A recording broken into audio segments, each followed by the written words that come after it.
En première partie, on va parler des technologies du web sémantique. Ensuite, Juliette parlera du cas d'usage en agronomie et en agriculture, donc parler des familles, des plans de services. Ensuite, Catherine parlera des vocabulaires construits et des alignements et de ce qui a été construit aujourd'hui sur plusieurs modèles. On verra donc FCU, TestPLD et notre modèle qu'on a appelé C3PO. Et en dernier, comment on utilise la donnée dans les applications d'Exer. Donc d'abord, le web sémantique, qu'est-ce que c'est? On va parler d'abord 3 définitions. Qu'est-ce que c'est une donnée? Alors techniquement, une donnée, c'est un élément d'information percevable par l'humain et manipulable par une machine. Par exemple, un nombre, on va dire 25.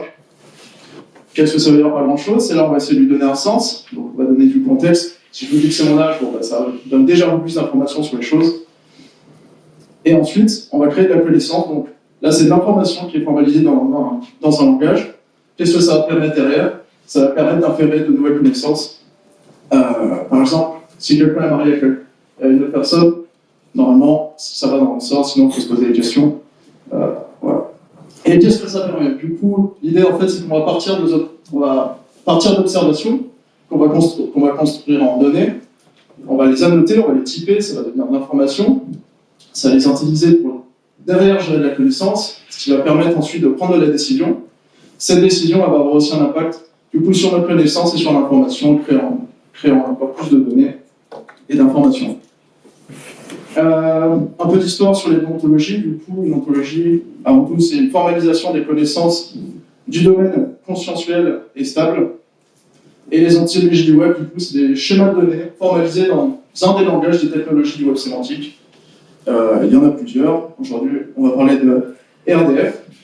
Le principe d'RDF, c'est de représenter toutes vos données sous ce qu'on appelle un graphe. Donc, c'est les points et des relations entre ces points. Donc, en haut, on appelle ce qui est un triplé, donc c'est ce sujet, ce prédicat et cet objet, donc Baptiste a 25 ans. Et derrière, on va pouvoir construire tout un graphe. Derrière, donc, une ontologie, une définition, c'est donc l'ensemble des concepts et des relations utilisés pour décrire un domaine d'intérêt. Derrière, conjointement, on va utiliser une ontologie et un vocabulaire. Une ontologie, ça sert à quoi? Selon le W3C, donc ça sert à normaliser les termes du domaine, c'est-à-dire on va leur donner un identifiant, un label et une signification, une définition. Derrière, on va typer les éléments du vocabulaire pour définir derrière un schéma, pour le documenter. Et l'idée à la fin, c'est d'aider essentiellement à l'intégration de données multi-sources et organiser les connaissances du domaine dans un modèle formalisé et partagé pour derrière pouvoir créer des systèmes d'aide à la décision à l'aide d'influence. Donc un graphe de connaissances, c'est l'ensemble des faits décrits grâce à une ontologie, donc grâce à un modèle de données, et qui est publié sur le web. Derrière, quand vos données elles sont connectées entre elles, à la fin on arrive à ce qu'on appelle le link open data. Donc ça, c'est plein de graphes qui ont été construits par plusieurs entités différentes et qui sont connectés entre eux pour justement promouvoir la réutilisation de connaissances. L'idée derrière, c'est que le RDF a permis de donner une façon de construire, mais c'est bien aussi d'avoir promouvoir des bonnes pratiques. Derrière, il y a ce qu'on appelle les données FAIR, qui tournent autour de 4 grands axes. F pour findable, donc il faut donner un identifiant trouvable. Derrière, que ce soit accessible à travers différents protocoles informatiques. Interopérable, donc grâce à l'utilisation de vocabulaire qui permettent l'interopérabilité et la réutilisation. Et la réutilisation, il faut aussi que vos données soient décrites, qu'il y ait une licence, pour pouvoir avoir un peu de contexte sur cette donnée. Aujourd'hui, par exemple, dans le domaine agro, on peut parler d'AgroPortal qui permet de trouver des connaissances et des ontologies, justement, pour le domaine agronomique, mais des référentiels pour tous les domaines, il y en a plusieurs. Et maintenant, je vais laisser Juliette pour le cas d'usage en agronomie. Oui, tout à fait. Donc pourquoi on vous parle de tout ça? Nous, comme on l'a dit, on développe des outils qui vont servir à la filière maraîchère. Et pour développer et faire tourner ces outils, il fallait bien mettre les données de base dedans pour partir sur un fonctionnement informatique. Donc, Pourquoi j'ai été recrutée par LSDA? C'était pour alimenter 3 outils différents donc, qui sont développés par LSDA. La serre de savoir, la pépinière et l'outil de production LSDA. Donc la serre des savoirs, comme on l'a présenté tout à l'heure, c'était plutôt partage de données. La pépinière, c'est donc l'outil pédagogique qui sert à la conception-reconception des fermes, donc un outil de test pédagogique, et LSDA qui est l'outil commercialisé de gestion de production, donc avec des choses sur la planification, sur l'enregistrement des pratiques, la traçabilité. Voilà, et donc ces 3 outils différents, on les alimente à partir de la même base de connaissances sémantiques qu'on appelait C3POKD, qui donc va se nourrir d'outils qui sont déjà existants et qui, eux, décrivent partiellement pourquoi on a créé une base et pourquoi on n'a pas réutilisé une existante, parce que pour répondre à nos besoins spécifiques de nos utilisateurs spécifiques, donc des agriculteurs, des maraîchers diversifiés, on avait besoin de beaucoup de données organisées d'une certaine manière. Voilà. Et donc, on s'est servi de plusieurs outils existants. Le Thésaurus French Crop Usage, que vous présentera Catherine par la suite, qui donc décrit les cultures légumières et qui les classifie selon leur usage agricole français. Le référentiel TextRef est un référentiel qui classifie et qui décrit la taxonomie et la botanique des cultures, des espèces d'une manière générale, animales, végétales. Français. Voilà. Et donc on a récupéré aussi les noms scientifiques. Wikipédia, vous connaissez tous. Et le Thésaurus Agrovoc, qui est un thésaurus de vocabulaire multilingue, notamment sur les cultures françaises. Non, sur les cultures internationales. Et donc, dans un premier temps, on a cherché surtout à décrire les cultures maraîchères, puisque c'était les principales concernées. Dans un besoin de simplification, comme on disait, des temps de saisie, un outil agricole c'est très complexe, souvent il faut rentrer plein de données, et donc on essaye de créer des choses qui font référence et sur lesquelles on peut cliquer au lieu de les rentrer nous-mêmes. Voilà, donc on a identifié un besoin qui a été d'identifier les productions pour les utilisateurs. Donc 2 cas différents. Le premier utilisateur, moi sur mes parcelles, j'ai de la courge, des haricots et des salades. C'est pas très différent. Enfin, c'est pas très difficile. Il faut juste récupérer les noms d'espèces des cultures. Par contre, pour notre utilisateur numéro 2, il cultive 2 courges, 3 types de haricots différents et 2 types de laitues différentes. Et là, on part sur une complexité de description. Comme disait Kevin tout à l'heure, est-ce qu'on décrit la variété ou est-ce qu'on s'arrête à l'espèce? Nous, on avait besoin de décrire un niveau entre ces 2 niveaux-là taxonomiques, qui étaient les types variétaux. Les types variétaux, qu'est-ce que c'est? Comme vous le voyez, donc, on a du butternut, du potimarron, et pour les haricots, du haricot beurre plat ou vert. Et bien ça, ce sont des types variétaux. C'est-à-dire qu'il n'y a pas de différence en termes de génétique, s'il y a forcément des différences génétiques. Il n'y a pas de. C'est sous la même espèce, mais par contre, dans cette même espèce, il y a des groupes de similarités, souvent sur des caractères morphologiques. Et donc, on va avoir, voilà, je vais vous donner un exemple qui est le type variétal numéro 1, qui est assez court, qui est penché et qui est rouge. Et le type variétal numéro 2 est plus gros, il est droit et il est bleu. Voilà, donc c'est le haricot, quand il est jaune et que tous mangent, ça s'appelle du haricot beurre, et etc., etc. Et donc on n'y avait pas j'ai pas trouvé en tout cas de consensus sur la hiérarchisation des types variétaux, et donc il a fallu la construire. Comment on a fait ça? Comment j'ai fait ça? Ça a été un énorme boulot. Qui a été d'aller voir tout ce qui a été fait par plein de gens. Voilà, le GRAB, le CTIFL, l'ITAB, l'INRA, qui, soit sur leur site internet, avaient des. INRA, pardon. Qui, sur leur site internet, avaient tout simplement une classification. Vous pouvez aller voir tel légume, et donc rien que cet arbre de présentation des fiches techniques, etc., était intéressant en lui-même pour moi. Il y avait le catalogue des semenciers. Voilà, Villemorin, Gauthier-Sotens, etc., etc. Je feuilletais pour voir comment eux classifiaient ça. Expertise de Chambagry et une lettre pour les haricots. Voilà, compliqué. Et des ajustements en fait in situ, parce que j'ai fait un travail de rattachement en fait des cultivars, donc des variétés. Alors d'une certaine quantité de variétés, il y a beaucoup de variétés. Et donc on a fait un export de la base de données CMAE. CMAE c'est ancien UNIS, donc c'est des catalogues d'inscription de variétés européens. Voilà, donc n'importe quelle variété qui est créée par quelqu'un, Monsanto par exemple, doit être inscrit au catalogue pour pouvoir être utilisé, commercialisé par la suite. Et donc moi j'ai repris en gros une partie de ces catalogues et donc je les ai liés aux types de variétés correspondants. Donc j'ai lié tel nom de variété à laitue Batavia rouge. Voilà, ça c'est une première partie du taf. À gauche, on a les courges. Là, il n'y a pas trop de classification parce que les courges, elles se s'hybrident entre elles-mêmes. Du coup, on va dire que c'est pas très hiérarchisé, c'est tout au même niveau. Les haricots, voilà, parmi les haricots arabes, on a des haricots à douce plate, à douce ronde, violet, etc. Et les laitues, c'est pareil. Il y a les laitues Batavia, les laitues beurre, les laitues feuilles de chêne, les laitues grasses et les laitues roumaines.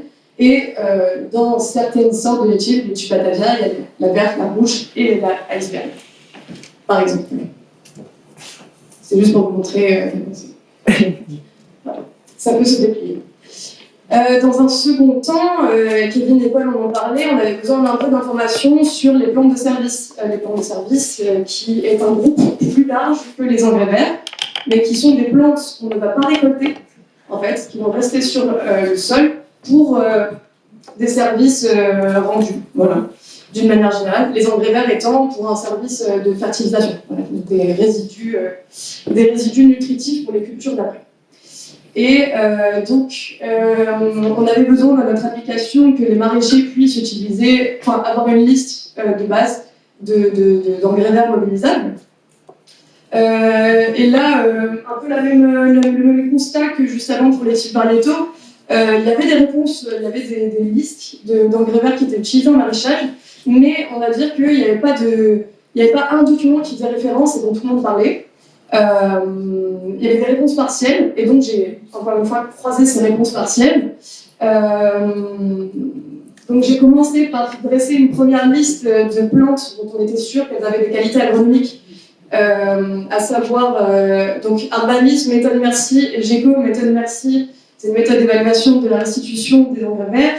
Arbalis, c'est l'institut technique plutôt spécialisé aux grandes cultures, mais on s'est dit que des choses qui étaient intéressantes pour redonner de la nutrition à un blé, ça pouvait redonner de la nutrition à une tomate derrière. Voilà, ce n'est pas si différent. On savait en tout cas que des gens utilisaient ces espèces pour leurs qualités agronomiques, notamment sur la fertilisation.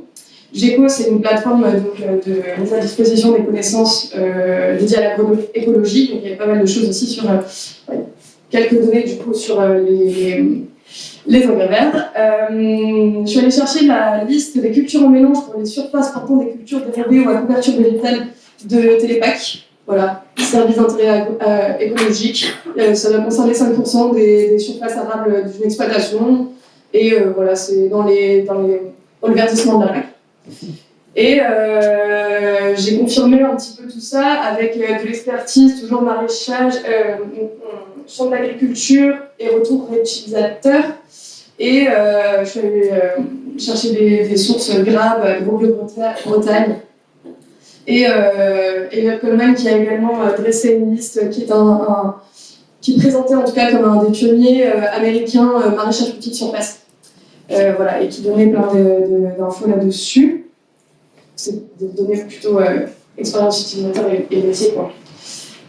Et donc, ces deux classifications, ces deux documents, ils servent, comme je vous l'ai dit à la base, à alimenter les trois outils dont on a parlé tout à l'heure. Ces listes, ces documents de référence sont bien évidemment évolutifs, voilà, et ils sont amendables, c'est-à-dire qu'à terme, nous, ce qu'on aimerait, c'est que des propositions de nos utilisateurs puissent venir enrichir ces listes-là. Voilà, donc un aspect collaboratif. Notre base de connaissances P3B OKB, elle est ouverte et interopérable. Donc ça répond un petit peu à la question de tout à l'heure sur la pépinière. Voilà, le but c'est que on soit le plus ouvert possible et qu'on se connecte avec le plus de gens, que ça intéresse possible et le plus de gens intéressants pour nous possible. Donc on a fait un maximum pour pouvoir se connecter avec eux et qu'on s'échange des choses. Et donc pour l'instant, en source de données, on a donc Tax Club, GECO, SEMAI dont je vous ai parlé, et FI, c'est pour les produits phyto, qui nous donnent donc chez qui on vient piocher des informations, qui sont bien, bien sûr. Ça, c'est un jeu de mission.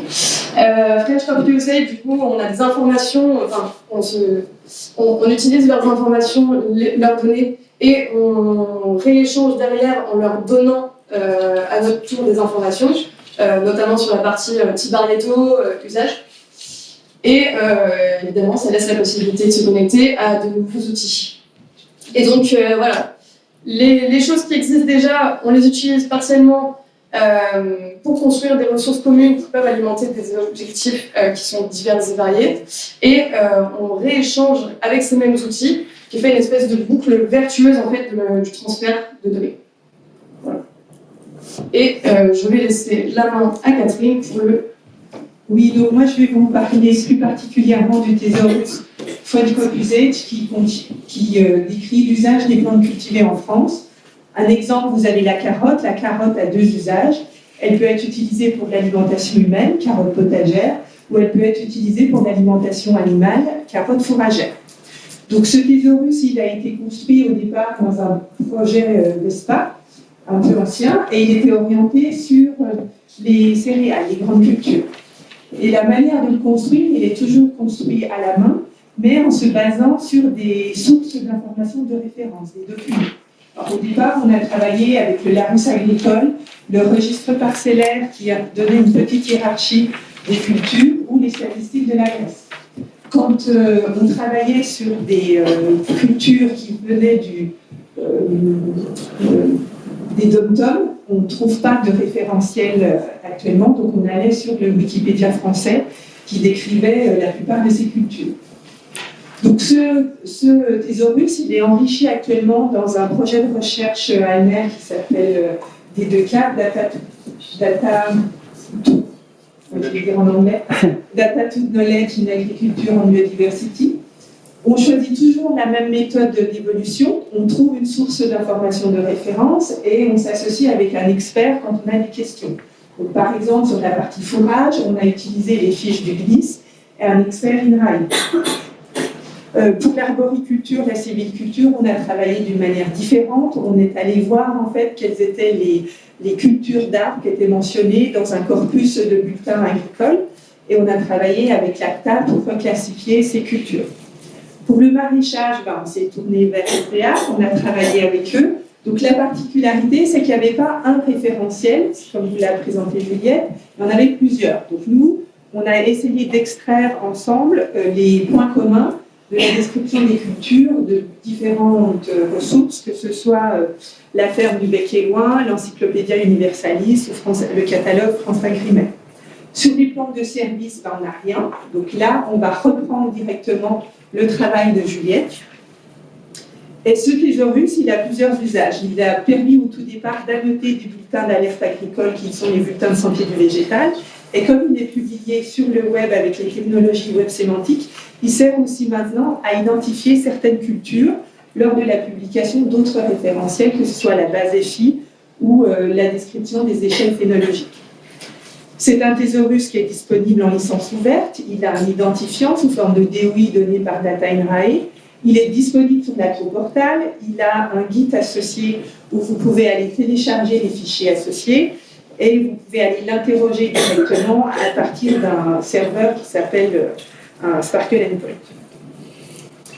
Alors, dans le domaine des plantes de service, on n'a rien. Donc, on va réutiliser la classification des cultures de ces 3 PO-KB.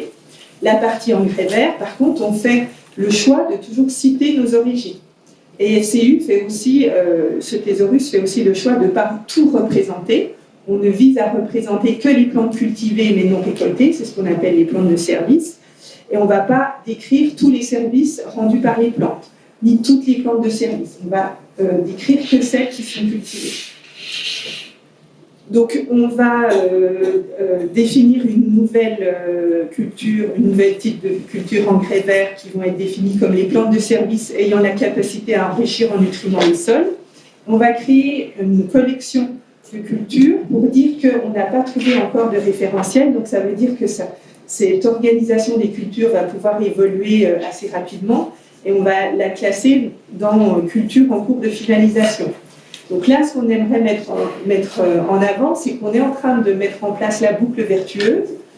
Le thésaurus a été utilisé par ces 3 PO pour avoir le début de leur hiérarchie, mais vous avez vu que les types variétaux sont des ajouts dans ces 3 PO-KB. Donc nous, on s'est arrêté par exemple à carotte fourragère, carotte potagère, mais on n'est pas allé décrire les types variétaux de carottes.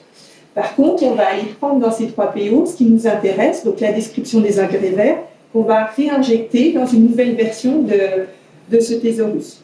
Donc, quand on réutilise des sources, on les cite toujours et on s'aligne par rapport à ces sources. Ce qu'il ne faut pas faire, c'est faire du copier-coller sans pouvoir retrouver l'origine. Donc, c'est ce qui s'est passé dans la base GECO. Au départ, quand le thésaurus avait été créé la première fois, ça les intéressait. Donc, ils ont fait une copie et ils n'ont pas gardé l'alignement. Donc, ce qui fait qu'on a 2 ressources complètement indépendantes. On a le thésaurus FCU qui continue d'évoluer et on a la hiérarchie des cultures dans GECO qui, même si à la base elle était issue de ce thésaurus, maintenant on ne peut plus retrouver l'alignement parce que chacun a évolué dans son sens. Donc il faut vraiment essayer de conserver les alignements. Pour ce faire, en fait, une des pratiques, c'est de publier sur le web pour pouvoir se lier les uns aux autres. Dans le cas des thésaurus, on utilise une petite ontologie qui s'appelle Simple Knowledge Organization System ou SCOS, qui est là pour organiser, structurer tout ce qui est classification, tout ce qui est taxonomie, tout ce qui est thésaurus. Donc vous avez un identifiant ici pour déclarer votre thésaurus. Donc ça s'appelle un concept scheme dans le vocabulaire SCOS. Toutes vos cultures, ça va être des instances de concept. Un concept, c'est quoi? C'est forcément un label préféré par langue, des labels alternatifs, vous pouvez en mettre autant que vous voulez, des définitions, et les définitions sont là pour compléter la signification de vos labels. Et dans ce cas-là, nous, dans le thésaurus FCU, on justifie la position de la culture dans sa hiérarchie à l'aide de la définition. Vous pouvez ajouter différents types de notes, etc. Et surtout, ce qui est important, c'est que vous pouvez donner des liens hiérarchiques. Par exemple, ici, vous avez la description de carotte potagère. On va dire que carotte potagère, elle a comme parent légumes racines, elle a aussi comme parent carotte. Alors ça, c'est ce que donne le modèle SCOS, mais nous, dans le thésaurus FCU, avec ces technos-là, on peut enrichir ce petit modèle en rajoutant des nouvelles informations. Donc on a toujours notre carotte potagère, vous voyez qu'on a beaucoup en fait de notes associées. On a par exemple les notes éditoriales qui sont les reprises des définitions du Larousse agricole, sauf que le Larousse agricole, déjà, il a disparu maintenant. Et on n'avait pas le droit de publier les informations. Donc ces notes éditoriales, moi je les garde au moment de la mise à jour, mais elles ne sont pas publiées, donc je n'ai pas le droit de le faire. Et par contre, sur les sources, on a le droit de s'aligner, par exemple sur Wikipédia. On a recopié la partie de la définition qui nous intéressait et on a mis un lien directement vers la page web Wikipédia qui nous intéresse. On a aussi des informations sur les dates d'entrée de la culture dans le thésaurus et les dates de modification. On a aussi une information de à quelle version du thésaurus la culture apparaît la première fois. Donc dans le thésaurus, il y a plusieurs hiérarchies. Vous avez la hiérarchie qui va nous intéresser, celle où on va décrire l'arboriculture, les cultures fourragères. Et dans le cas des cultures légumières, vous avez les légumes racines et vous retrouvez ma carotte potagère ici. Vous avez une autre hiérarchie qui va représenter l'ensemble des cultures qui ont plusieurs usages. Et vous en aurez une troisième, donc où on va représenter les cultures qui vont être modifiées, qui ne sont pas associées à des référentiels pour le moment. Donc on va trouver donc les engrais verts. Donc l'usage de LCU. Donc c'est fait, je vous avais dit que ça a été fait pour annoter des bulletins d'alerte agricole, mais aussi on peut déclarer l'usage d'une culture. Là, on a un autre modèle SCOS qui est là pour déclarer une échelle phénologique de la vigne. Et ce carré-là représente l'instance d'un stade BBCH 57 de l'échelle individuelle de la vigne, et on dit que c'est associé à la vigne qui est trouvée dans le thésaurus FCU ici. Donc on a juste rajouté un lien pour dire que ce stade s'applique à cette culture qui est déclarée dans le thésaurus. Donc ainsi, on peut lier les référentiels les uns aux autres, et ça vous donne un écosystème de référentiels où on sait exactement d'où viennent les informations. Le but, c'est d'essayer de mieux intégrer ces modèles SCOS, qui sont des modèles assez faciles à comprendre pour différents types d'utilisateurs, sans aller forcément sur des modèles un peu plus compliqués qui sont les ontologies. Donc, dans le modèle SCOS, il y a aussi des informations d'alignement qui sont décrites, des propriétés pour permettre de décrire ces alignements. On a fait un travail d'alignement entre l'échelle phénologique de la vigne. Donc, vous voyez dans ce schéma-là 5 échelles phénologiques de la vigne, et on s'est focalisé sur, là dans cette image, sur les stades qui représentent le développement des feuilles. Dans le modèle SCOS, on a quelques types de propriétés pour décrire les alignements: exact match, close match, narrow match, border match. Et ce que vous voyez en bleu, les liens en bleu, c'est les alignements qui ont été trouvés dans les publications scientifiques. Sauf que ces publications vous disent juste que le stade Edge-Cornell-Lorenz 09 s'aligne avec BBCH 12 et BBCH 13, mais ne vous dit pas le type d'alignement. Quand vous êtes dans ces technos web sémantiques, vous devez être plus précis, vous devez typer. Et l'exemple de Edge-Cornell-Lorenz 09, vous allez lui dire que le stade BBCH 12 est aligné avec le stade Edge-Cornell-Lorenz 9 en étant un alignement plus générique. Donc 9 contient BBCH 12 et BBCH 13. Donc c'est juste pour vous montrer que quand vous mettez des informations, elles sont très très précises. Elles doivent être précises pour pouvoir faciliter la réutilisation. On essaye aussi d'aligner ce thésaurus avec le référentiel taxonomique du ministère du Muséum national d'histoire naturelle, donc qui s'appelle TaxRef. Donc il y a eu un travail de publication de ce référentiel sur le web avec les technos sémantiques. Donc dans cette publication, un taxon, par exemple une espèce, est décrit par une classe, et à cette classe sont associés les noms vernaculaires. Les noms scientifiques, qui sont ici de la nomenclature, sont décrits toujours par le modèle SCOS. Donc on est toujours en train de travailler avec le même type de modèle. Et dans le cas de FCU et TaxRef, on n'est pas en train de décrire la même chose. Vous avez des usages qui doivent être associés à des classes qui représentent des taxons, donc qui regroupent des spécimens par rapport à leurs points communs. Les taxonomies évoluent de manière indépendante des usages en agriculture. Donc, c'est deux choses bien différentes. Et donc, on a été obligé de redéfinir des types d'alignement entre les usages qu'on trouve dans FCU et les taxons qu'on trouve dans TaxRef. Donc, on a défini un nouvel ensemble de types d'alignement spécifiques pour décrire les alignements entre le thésaurus FCU et TaxRef. Donc, okay. Voilà. À la fin, c'est juste pour dire qu'on a un réseau de ressources alignées de manière différente. Soit vous réutilisez une URI, soit vous alignez avec des types d'alignement définis. Ok, on va aller vite. Du coup, on va parler de l'ontologie C3PO pour Crop Planning et Production Process Ontology, et de ces 3 niveaux d'abstraction. Donc, pour rappel, l'ontologie et le grade de connaissance sont utilisés dans 3 applications, donc la serveur de savoir, la pépinière et la LZR. Alors, on va parler d'abord des 3 niveaux d'abstraction. Donc, pour nous, il y a la partie théorique, la partie planifiée et la partie réalisée. Ici, donc, grâce aux technologies du web sémantique, là, on a représenté donc, nos plantes, donc ce que Julien décrivait juste avant, donc notre hiérarchie, notre Pareto et nos variétés. Là, c'est l'alignement qu'on a décidé de représenter donc, pour récupérer les données de TaxRef, qui sont les données taxonomiques, et MCU, qui sont les données d'usage, et comment on s'est lié entre les référentiels grâce encore aux technologies du WebSem. Ici, c'est les 3 niveaux d'abstraction. Donc, alors, le théorique qui se base donc, sur les données des plantes et qui introduit les itinéraires de culture et ce qu'on appelle les opérations techniques, donc les tâches théoriques qu'il va falloir réaliser pour cultiver un légume. Donc ici, on a un oignon, on a l'itinéraire de l'oignon plein champ avec une tâche de plantation.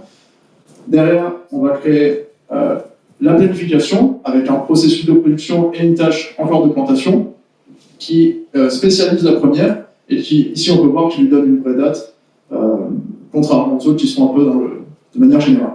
Et derrière, on a la partie réalisée, qui est ce qui a été enregistré, ce qui a été réalisé par l'agriculteur, qui l'a rentré dans l'application, ce qui nous permet de comparer en fait les trois stades. Donc, derrière, à quoi ça ressemble un graphe? Dans l'idée, ça ressemble à une ouïe de nœuds et de relations, mais pour l'agriculteur, c'est plein de choses. Donc, là, c'est essentiellement les captures d'écran de l'Exerve. Donc là, c'est la bibliothèque d'itinéraire de culture. Là, c'est celle d'un agriculteur. On en a pour plusieurs légumes. Ça, c'est une fiche d'itinéraire. Donc, on peut avoir des informations sur les dates, sur les modes d'implantation, sur les tâches, ou sur le rendement. Encore, il y a plein de différents types d'infos. Là, c'est donc la partie planifiée. En haut, c'est le semainier, donc c'est la liste des tâches qu'il va falloir assigner à la semaine et aux personnes. Et en bas, c'est la représentation des séries. Ça? Ouais. Ouais. Là, on a tout un tableau de commercialisation, donc par culture et par débouché. Normalement, je crois qu'on ne les voit pas là. Il faudrait dérouler. Dérouler chaque production, en fait. Ouais. Ça, du coup, c'est la planification culture. Ouais. Ça, c'est les mêmes écrans tout à l'heure. Donc, alors, juste, si ça vous intéresse d'aller tester l'application, il y a une démo accessible en ligne. Ça dure 15 minutes, je crois, qu'on va l'essayer. Et voilà, si ça a le temps de l'essayer. Et en conclusion donc, de cette présentation, les bases de données graphes et technologies de OSL, ça demande plus de temps d'investissement, parce que ça demande plus de précision dans la modélisation et plus de technicité dans la gestion de l'évolution de ces ressources. Mais l'intérêt de ces méthodes, c'est donc de développer des ressources fermes, d'améliorer la qualité de ces ressources par le partage entre acteurs. Du coup, plus il y a de gens, plus il y a de potentiel pour acteurs. C'est promouvoir la réutilisation des ressources et améliorer l'interopérabilité entre outils. Merci.